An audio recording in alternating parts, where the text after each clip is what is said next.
folks, well, I'm back with Nigel, and this is episode 3 of his new plot. In fact, he's got an even newer plot now, but I'm going to put you over to Nigel to explain why it's taken so long for the next episode.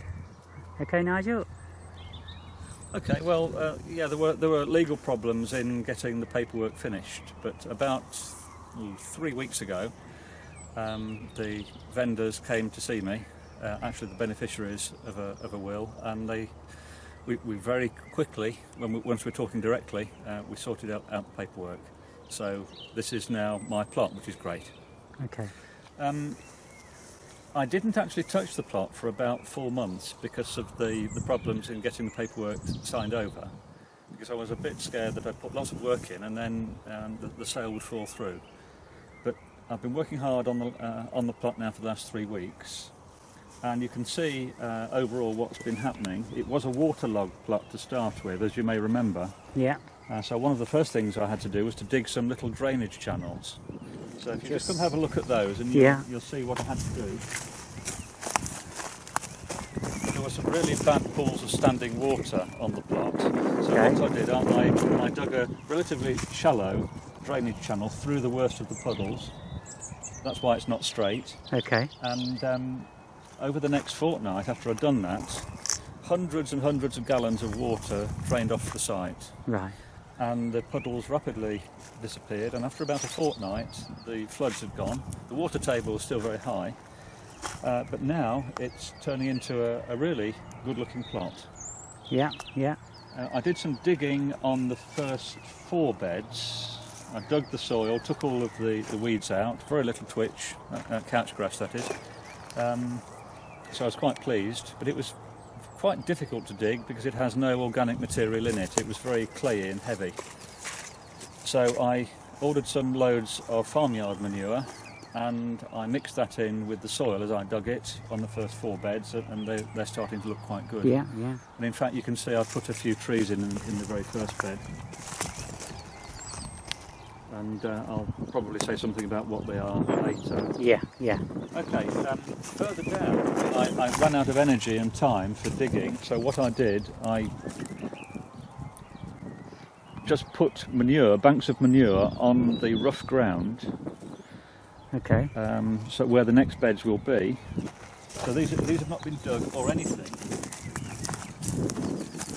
But what is gradually happening is I had an exploratory dig on some of these banks of manure the other day, and worms are mixing it with the soil underneath, and the soil under is getting quite more fertile than it was. Okay. Yeah. So it's not a bad way of getting the land into cultivation. And you'll see here I put a few potatoes in. You can see there are some holes there. Yeah, I put some tubers in. Yeah. Because then in the autumn it's going to improve the soil when it's dug again and all the potatoes are taken out. Yeah. And is this going to be all your apple trees eventually? Yes, it will be. Now I've got to be very, very careful. I learned yesterday that potatoes get a pest called eelworm. Yeah. And eelworm like eating the roots of apple trees. Ah. So I've got to be very vigilant about that and make sure that when I dig it at the end of the year it's dug really thoroughly so there are no eelworms left in it. Okay. You can see I've been putting wood chip on the footpaths. Yeah, yeah. The only thing I'm ever going to do to the footpaths is to use a little fork and take the weeds out and put more wood chip down. Yeah. And the beds will never be walked on, and they've got very few weeds in. They seem to be virtually weed-free, and it takes very little effort to dig the odd weed out as it appears. If you look at the little drainage channel here, what I'm considering is getting some land drain pipe and putting that in the channel and then covering it over, so that the drainage is maintained at a good level next year. Okay then, Nigel. And what's happening with the second? You're going to get on with that once you've done this half? Yeah, we're just working on the one half. Over there I'm going to put a shed. Okay. So I can have a set of tools there, so I don't have to carry everything in the boot of the car all the time. Yeah. And that water collection device up there is working really well, but unfortunately, because it's on clay, it's starting to lean. Okay. So I've got to put some slabs under it and straighten it up. Yeah. As for the apple varieties I put in, I'm using this plot mainly for the mother trees, the ones that I use to cross to get my seedlings.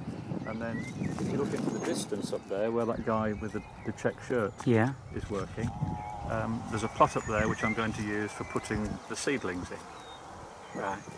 Okay, so that's so it's going to be mother trees here and seedlings up there. Okay. Can we have a look at that plot? Yeah. Okay. Let's. It takes a few minutes to walk to. Okay, we'll be back in a minute, folks.